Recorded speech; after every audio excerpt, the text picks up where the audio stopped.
SP న్యూస్కి స్వాగతం.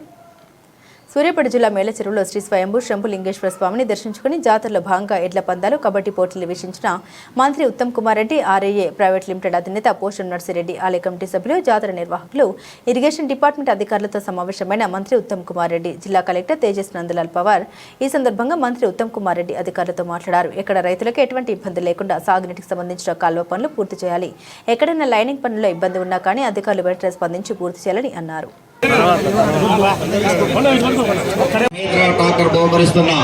పోషం నర్సిరెడ్డి, పోషం వీరారెడ్డి గారికి ప్రత్యేక అభినందనలు. గౌరవనీయులు పెద్దలు మన మంత్రివర్యులు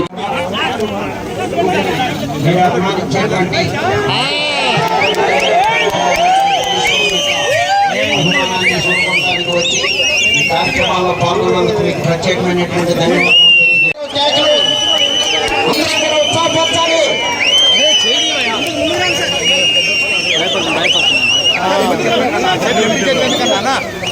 చెప్పండి సార్. ఈ పోటీలో మొదటి బహుమతి రాయల్ ఎన్ఫీల్డ్ బుల్లెట్ బ్రహ్మణి ఐక్యవేదిక సేవాల సంఘం రూపాయల మొత్తాన్ని గుండా వెంకటరమణ బ్రహ్మారెడ్డి గారు సర్పంచ్ గుండ్లపల్లి వారు బహుకరిస్తున్నారు.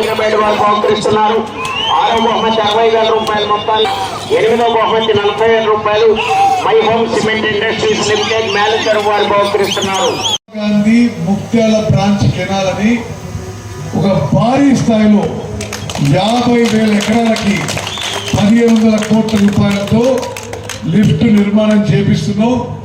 మేల చెరువుకి ఎప్పుడు కూడా పుష్కలంగా 2 పంటలకు నీళ్లు ఉండబోతుందని చెప్పి నేను భావిస్తున్నాను.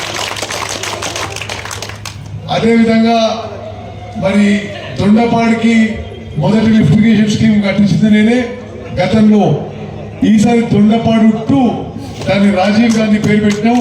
రాజీవ్ గాంధీ లిఫ్టిగేషన్ స్కీమ్ దొండపాడు నుంచి కోదాడు మండలంలో గణపారం వరకు 14,000 ఎకరాలకి ఆ యొక్క లిఫ్టిగేషన్ స్కీమ్ కూడా ఈరోజు రివ్యూ చేసుకోవడం జరిగింది. ఇటు సైడ్ చూస్తే పాలకీడు మండలంలో మరి కృష్ణా నది నుంచి జవహర్ జాన్పాడ్ లిఫ్టిగేషన్ స్కీమ్ అని నామకరణం చేసి 630 కోట్లతో మరి 10,000 ఎకరాలకి నీళ్ళు ఇవ్వడానికి మరో లిఫ్ట్ నిర్మాణం చేస్తున్నాం.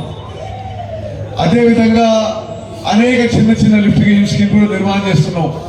మన నాగార్జున సాగర్ మేజర్లన్నిటికీ, ముక్తేళ్ల మేజర్ కానీ, జాన్పాడు మేజర్ కానీ, అక్కడ కోదాడలో ఉన్న రెడ్లకుంట కానీ, కొత్తగూడెం మేజర్ అన్నిటికీ సిమెంట్ లైనింగ్ చేసి ఒక 200-300 కోట్లతో నీళ్లు వృధా కాకుండా తేలని వరకు నీళ్లు చేరే విధంగా మరి ప్రణాళిక చేస్తున్న విషయం కూడా నేను మనవి చేస్తూ